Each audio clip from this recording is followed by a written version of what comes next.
Hola, ¿qué tal? Soy Claudia Hidalgo y les saludo con mucho gusto en este su programa Reto Judicial 2025, que tiene el propósito de acercar la información básica del proceso electoral extraordinario que está en marcha, para conformar un nuevo poder judicial donde la decisión de quienes ocupen los principales cargos está en manos de la ciudadanía a través del voto directo y secreto que podrá emitir el próximo 1 de junio. En esta ocasión nos acompaña el diputado local Carlos Antonio Martínez Zurita Trejo, presidente de la Comisión de Gobernación y Asuntos Constitucionales, que es la más relevante del Congreso mexiquense, ya que por esta instancia pasan prácticamente todos los temas de peso y hoy nos ayudará a entender los ajustes que tendrá la estructura del Poder Judicial, en especial con la conformación del Tribunal de Disciplina y la presidencia del Tribunal Superior de Justicia, que por primera vez será rotativa. Bienvenido, diputado. Gracias, Claudia, a ti por esta invitación y a TV Mexiquense. Muchas gracias. Gracias. Diputado, por muchos años vivimos un Poder Judicial conformado por una presidencia que duraba 5 años, un Consejo de la Judicatura donde tomaban las principales decisiones, incluyendo quienes podían llegar a los juzgados y a las magistraturas. Hoy la ley se ha reformado, pero ¿cómo cambió la estructura del Poder Judicial a partir de estos ajustes que se hicieron a la ley?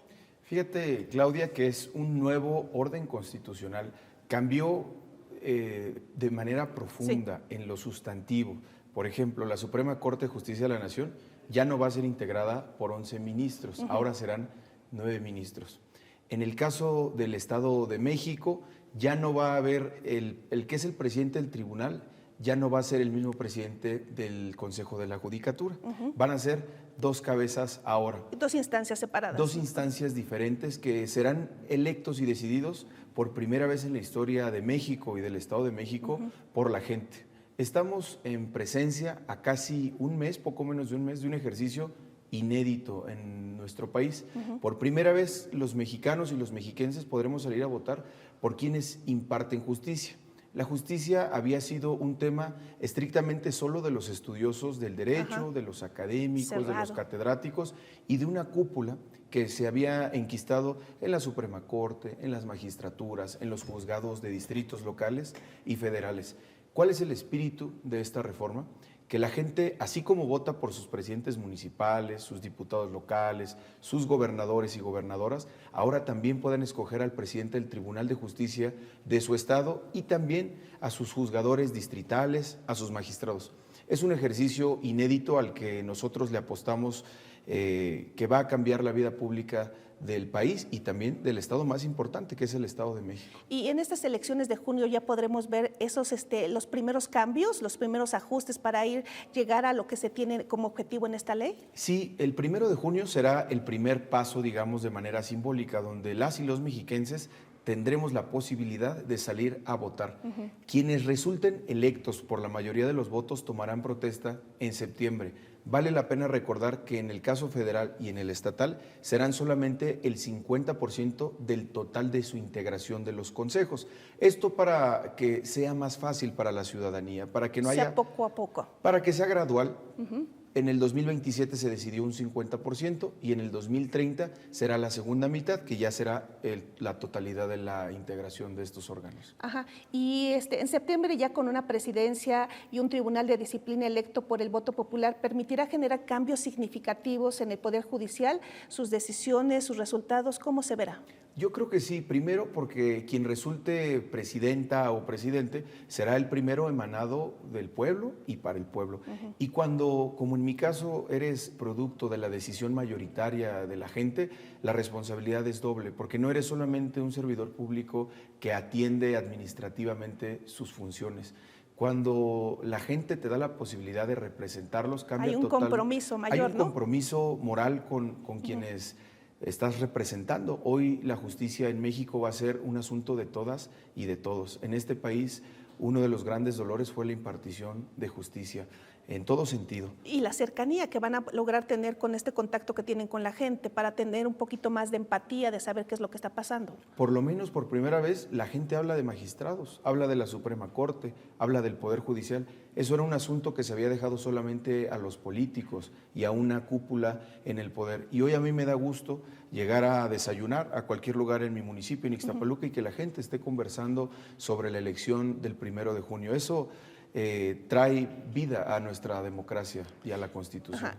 Ya comentaba hace un momento que pues no se va a elegir todo en esta ocasión, ¿no? Una parte ahora, otra parte en el 2027, pero ¿por qué ir poco a poco? Esto nos da un poquito de aprendizaje, nos ayuda a que la gente pueda irlo asimilando poco a poco, ¿o no habría sido mejor esperar hasta el 2027 para hacer todo el cambio de tajo? Nos da la posibilidad de hacerlo ordenadamente. En el caso del Estado de México, solamente el Estado de México y 18 estados más tuvieron la posibilidad de lograr los consensos y los acuerdos primero parlamentarios. Que también esa era una parte esencial, Así ¿verdad? Ajá. Y en el Estado de México me da mucho gusto decir que somos punta de lanza de esta reforma porque fuimos modelo, la iniciativa que se procesó en el Congreso del Estado de México para otras legislaturas de otras entidades federativas. El Estado de México siempre está a la vanguardia y debo reconocer aquí en este espacio en TV Mexiquense que fue gracias a la gobernadora, al Poder Judicial, que integraba en ese momento el expresidente Ricardo Alfredo Sodi Cuéllar, al consejero jurídico del Gobierno del Estado, al secretario general Horacio Duarte, a los coordinadores de las bancadas, porque esta reforma salió... Todos pusieron de su parte, Todos pusieron de su parte para integrar una gran reforma constitucional que trae como producto una elección que parece que va a transcurrir en muy buen ánimo. Tuve la oportunidad de platicar y también quiero aprovechar para felicitar a la doctora Amalia Pulido, que es la presidenta del Consejo General del Instituto Electoral del Estado de México, que todos pusimos de nuestra parte, las instituciones del Estado, nos abocamos a servirle a la gente, con independencia de nuestras identidades ideológicas o partidistas. Y ahora, ¿cómo se va a elegir a la persona que se encargue de la presidencia del Poder Judicial? Porque también tiene diferentes aristas, ¿no? Antes duraba un determinado lapso y ahora va a ser rotativa, tiene que haber paridad de género. ¿Cómo va a ser la elección? Primero, la presidencia ahora solo va a durar 2 años, como marca la Constitución. Y el que resulte presidente o presidenta será el que más votos tenga del Pleno de los Magistrados. Eso es un ejercicio inédito. Quien tenga más votos presidirá este órgano. Lo mismo en el caso de la Suprema Corte de Justicia de la Nación. Quien tenga más votos será quien encabece la presidencia, pero será los 2 primeros años. Los 2 primeros años y luego será rotativo. ¿Después será quien tenga el segundo lugar, por así decirlo? Después se prevén 2 mecanismos, ese que acabas de decir y el consenso también de sus integrantes. Ajá. Y ahí también se garantizaría que si la persona que ganó en la elección fue varón, después sea mujer, que haya alternancia de géneros, también esa parte. La Constitución prevé el principio de paridad. Todos los jueces y juezas y magistrados y magistradas que se escogerán el próximo 1 de junio cumplen el requisito de paridad.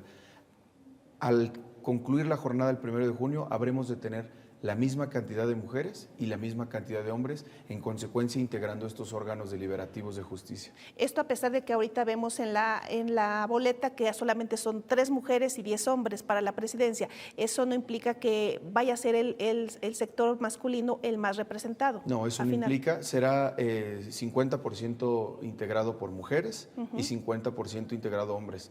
Es más, yo no puedo promover a nadie, pero a mí me interesaría que sean las mujeres quienes encabecen estos órganos. Porque sería un cambio radical, fundamental para el Poder Judicial, ¿no? La primera mujer en el Poder Judicial encabezando, eso también sería histórico. Ya tenemos a la primera mujer presidenta, la doctora Claudia Sheinbaum. Ya tenemos a la primera mujer gobernadora, la maestra Delfina Gómez Álvarez. A mí me parecería muy bien que tuviéramos a la primera mujer presidenta del Tribunal Superior de Justicia del Estado de México. Pero esa será una decisión de las y los mexiquenses. A mí me toca, como legislador, promover la participación de manera orgánica, genuina, universal y que la gente salga a participar. El Instituto Electoral está haciendo un esfuerzo muy grande para que se promueva esta elección, para que haya democracia. Mientras más participen las y los mexiquenses, mayor calidad democrática habrá en el Estado de México. Otro de los cambios fundamentales que tiene la estructura del Poder Judicial, bueno, ya se comentaba la parte de la presidencia, pero es el Tribunal de Disciplina. ¿Es un órgano nuevo o es lo mismo que el Consejo de la Judicatura y solamente cambia de nombre? Es distinto porque el Consejo de la Judicatura estaba presidido por quien presidía el Tribunal Electoral, el Tribunal Superior de Justicia, es decir, la misma persona tenía las 2 presidencias. Por eso cuando los presentan decían el presidente del tribunal y el presidente del Consejo de la Judicatura. Ahora no, serán 2 personas diferentes y lo que se busca con el Tribunal de Disciplina es que existan verdaderas sanciones en caso de ser necesarias para aquellos integrantes del Poder Judicial que cometan actos de corrupción, de nepotismo, de chantaje, de abuso de poder. Lo que se busca es que la justicia que sea cercana a los ciudadanos, que nunca más un ¿Y mexiquense sería como un pueda... órgano de contrapeso, digamos, para estar vigilando, Un órgano de pendiente? control constitucional, Ajá. sería un órgano de control constitucional que buena falta le hace al Poder Judicial, lo digo con todo respeto, pero nunca se había sabido de alguna sanción a un juez, a un magistrado, a un ministro que votaba en contra de los intereses del pueblo de México. Y estará integrado por 5 personas. Por 5 Ahí personas. desde la boleta vemos que hay una integración donde nos van a pedir 3 mujeres y 2 hombres. Así es. Ajá. Esta también va a ser una integración novedosa porque actualmente el Consejo de la Judicatura o los últimos consejos, pues creo que por ahí ha habido alguna mujer quizá, pero realmente no ha sido la premisa fundamental. Lo mismo, yo también aspiro a que las y los mexiquenses decidan poner en manos de la impartición de justicia a mujeres y hombres con convicción social, con convicción de justicia. A todos nos viene bien, a quienes hacemos política, a quienes trabajan en el campo, en el mercado, a los maestros, a los estudiantes, que la justicia mejore en el Estado de México. Es un pendiente. Y este Tribunal de Disciplina pareciera que va a estar por encima, pero ¿sería por encima de la persona presidenta, a la par, o cómo sería esa estructura? Yo diría a la par, por encima no, porque parecería que habría un sometimiento, no. La Constitución prevé que son 2 presidencias que están a la par, cada quien con sus facultades. Ajá. No le resta poder, cada quien va a poder seguir en sus funciones específicas. En términos estrictos sí cambia, porque ahora no va a ser la misma persona. Eso puede significar tener menos capacidad de poder, por supuesto, pero eso también es positivo para la integración del Poder Judicial. Pero el hecho de que se tomen las decisiones de manera colegiada por 5 personas, eso le da mayor posibilidad. Evita el conflicto de interés, evidentemente.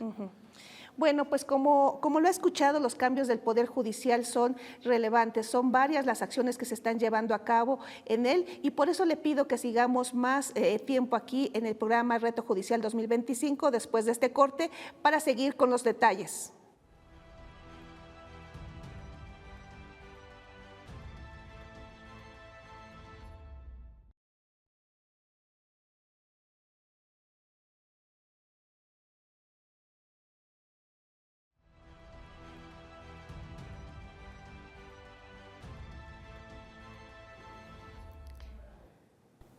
Ya estamos de vuelta y seguimos conversando sobre la estructura del nuevo Poder Judicial con el diputado local Carlos Antonio Martínez Zurita Trejo, presidente de la Comisión de Gobernación y Puntos Constitucionales de la legislatura.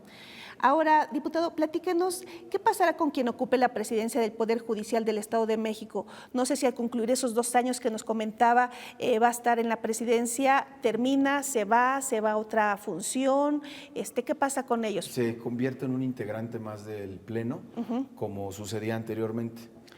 Deja la presidencia y se va a integrar el Pleno de los Magistrados. Esto significa que también tiene que ganar su distrito, que debe haber como un doble triunfo para que pueda pues, irse a sala. El actual presidente, él no puede participar. El doctor Fernando está cumpliendo un ciclo de interinato, dada esta nueva reorganización del Poder Judicial. Pero quien gane. Él deja la presidencia en septiembre y quien gane será electo presidente o presidenta por 2 años. Al concluir esos 2 años, sigue siendo integrante del Pleno de los Magistrados, pero ya no presidente o presidenta. Pero sí sigue teniendo funciones, no es que nada más vaya a estar 2 años. Sigue siendo magistrado integrante de la sala. Lo mismo quien está esperando el turno, que va para el segundo lugar, está en sala y nada más cambian un poco de funciones, ¿no? Recordar que el primer 50% que se renueva en el Estado de México está integrado en el Estado de México se van a renovar 55 vacantes de juezas y jueces y 30 espacios de magistraturas, entre esos la presidencia. En el 2030 será el otro 50% de la integración del Pleno.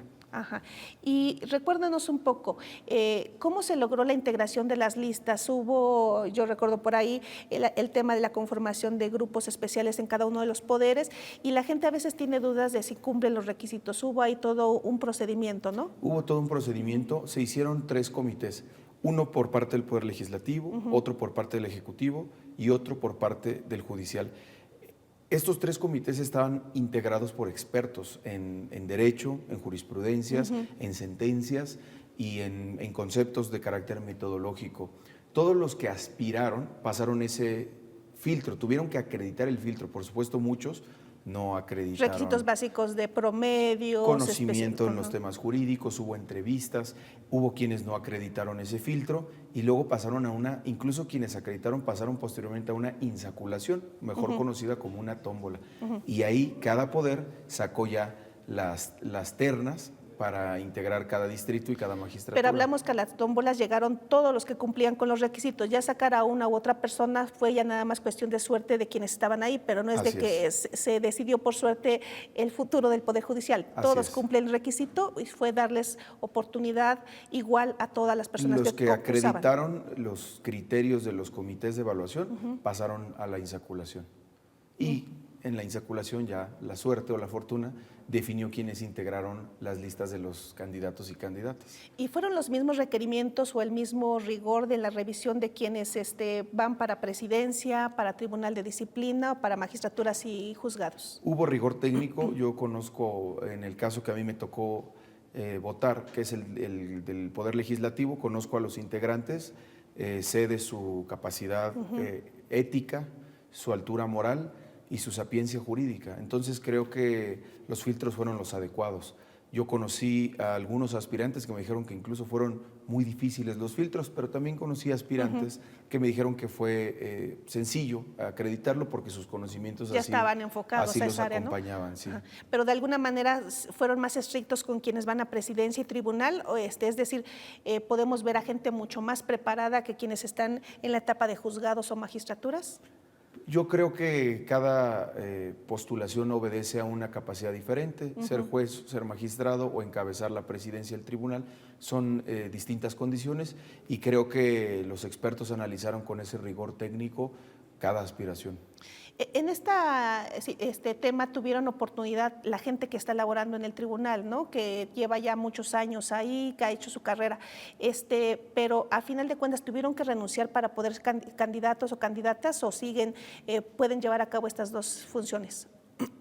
Las vacantes tienen la posibilidad de volver a competir. De hecho, yo recibí en la oficina del Poder Legislativo a por lo menos 15 juzgadores, entre mujeres y hombres, que estaban interesados en participar en este proceso electoral. Me hicieron saber que se habían registrado y que iban a participar como candidatos, incluso acreditaron los requerimientos de la ley y van a participar.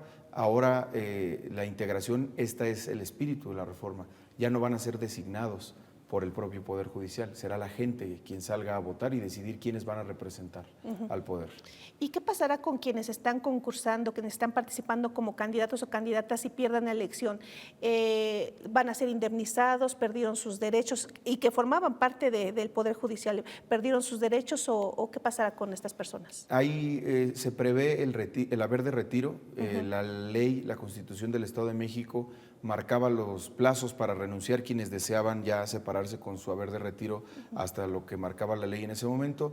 Conocimos de muchas y muchos integrantes de las magistraturas y juzgados que se retiraron por distintas condiciones, unos por jubilación, otros porque decidieron ya no continuar su proceso laboral al interior del Poder Judicial y la ley acompañó esos requerimientos. Hay que recordar que eso le toca al Poder Judicial porque son integrantes de su institución, pero sé que el Poder Judicial cumplió esos requisitos y a quienes determinaron retirarse con su haber, con sus ahorros, no tuvieron inconveniente y siguen teniendo sus prestaciones como la Constitución marca. Y también otro escenario que se puede dar es que hay candidatos y candidatas que pueden perder la elección. ¿Podrían participar nuevamente en la siguiente, es decir, tener una segunda oportunidad o ya van a quedar como fichados y decir, estos ya pasaron, ya participaron, ya no vuelven? ¿Pueden hacerlo? Pueden hacerlo, así es la democracia. En la democracia se gana y también se pierde. Y ser un buen demócrata es asumirse ganador y también lo contrario. Entonces, quienes no resulten favorecidos por el voto mayoritario de la gente, pues habrán de poder participar eventualmente, si así lo determinan, en la próxima elección. Y seguirse preparando, seguir en su ámbito para tener esas aptitudes que se requieren para este cargo. Así es. ¿Y qué cambios implicaría para la ciudadanía? ¿Cómo vería que se acelere la justicia, que haya cambios? ¿Cómo lo podría ver en su día a día con todos estos cambios legales que se hicieron? Pues mira, yo conozco muchos casos aquí en Mexiquense TV nos ha dado a conocer muchos hechos que no se han juzgado conforme al derecho o conforme a lo que nosotros como ciudadanos consideramos justo. Hemos conocido casos, por ejemplo, de arbitrariedades de parte del poder público contra los particulares. Hemos conocido cómo nunca los campesinos le pueden ganar a las grandes empresas un litigio de una tierra. Hemos conocido gente que en estado de ebriedad atropella a tamaleros y no recibe ninguna consecuencia. Hemos conocido casos de servidores públicos que cometen eventos de corrupción, acciones de corrupción y nunca son sancionados. Hemos conocido casos de hombres que no pagan manutención a los hijos, a sus mujeres, a sus exparejas, y nunca son juzgados. Y pareciera que los juzgadores siempre le dan la razón al que tiene poder o dinero y nunca a la víctima o al ofendido. No habría ya protección, es decir. Lo que estamos esperando es que el Poder Judicial se vuelva un Poder Judicial humano, cercano a la gente, que atienda lo que dice la ley, que no favorezca al que tiene poder o dinero, porque no podemos negar que hay hoy en el Estado de México, mientras tú y yo conversamos, miles de personas detenidas, privadas de su libertad sin un juicio, en muchos casos que son inocentes, y eso tiene que ver con una falta de operatividad del Poder Judicial. Y en ese caso, habría posibilidad de fortalecer al Poder Judicial, porque también es evidente que es una entidad, somos una entidad muy grande, con muchos conflictos, para fortalecerlo con más jueces, con una mejor distribución de la carga de trabajo, con mejores salarios, porque hay salarios muy altos en la parte alta, ¿no?, de magistraturas y la presidencia, que tuvieron un ajuste, pero siguen siendo altos, pero no en la parte operativa donde está la carga de trabajo. Se inyectará recursos, se buscará fortalecerlo para que los cambios también se den desde abajo, donde se necesita. Sí, nosotros esta legislatura, el proyecto de paquete económico que nos envió la gobernadora del Estado de México viene con un incremento al Poder Judicial, precisamente para eso que tú comentas, porque no todo es la burocracia dorada que nosotros le denominamos, pues a los que les va bien, pues a los que son magistrados, a los presidentes, la parte operativa, administrativa, que son quienes hacen la chamba, que son quienes realmente llevan los expedientes, los analizan, los dictaminan, los archivan, etcétera. Ese es el incremento está considerado en la ley y en la nueva reforma también, que anualmente el presupuesto del Poder Judicial se incrementa en por lo menos 3 o 5%. No recuerdo el dato, pero anualmente su presupuesto debe incrementar. Pues estamos llegando al final de este programa, diputado. ¿Algún tema que quiera destacar, algo que sienta que se quedó fuera de la conversación y que sea necesario pues ponerlo en la mesa para que la gente lo tenga presente? Pues yo quisiera aprovechar, Claudia, primero felicitarte porque Gracias. estás estrenando tu programa. Te felicito a ti y a TV Mexiquense por esta gran inclusión, y también quiero aprovechar para decirle a todo el pueblo del Estado de México, a las y los vecinos de los 125 ayuntamientos, a los del oriente, a los de la zona sur, a los del norte, a la región de las pirámides, a la región de los volcanes, a la zona metropolitana, que participen.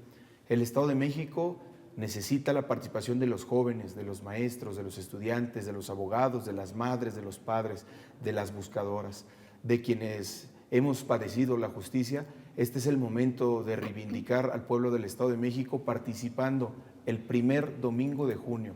1 de junio, sal a votar. Ve con toda tu familia. Invita a tus abuelos, a tus abuelitas, invita a tus padres, a tus tías, a tus primos, a tus hermanas, a tus hermanos. El Estado de México lo construimos todas y todos. Y esta es la oportunidad histórica en nuestras manos de darle un nuevo rumbo a la justicia del país y del Estado de México. Gracias, diputado. En septiembre de este año tendremos la primera presidencia del Tribunal Superior de Justicia y el primer Tribunal de Disciplina emanados del voto popular, así como 30 magistrados y magistradas y 55 jueces y juezas electas de manera directa por la gente a partir de una selección que garantiza el cumplimiento de requisitos mínimos. Ahora toca a usted, como parte del electorado, ser corresponsable en la toma de decisiones, analizar los perfiles y tomar la mejor decisión el próximo 1 de junio, en el cual habrá boletas y centros de votación cerca de su domicilio para que ejerza su derecho y obligación de votar. Le agradezco el haberse quedado hasta el final y le pido que nos acompañe en la siguiente emisión el próximo martes a las 21:30 horas por Mexiquense Televisión. Hasta pronto.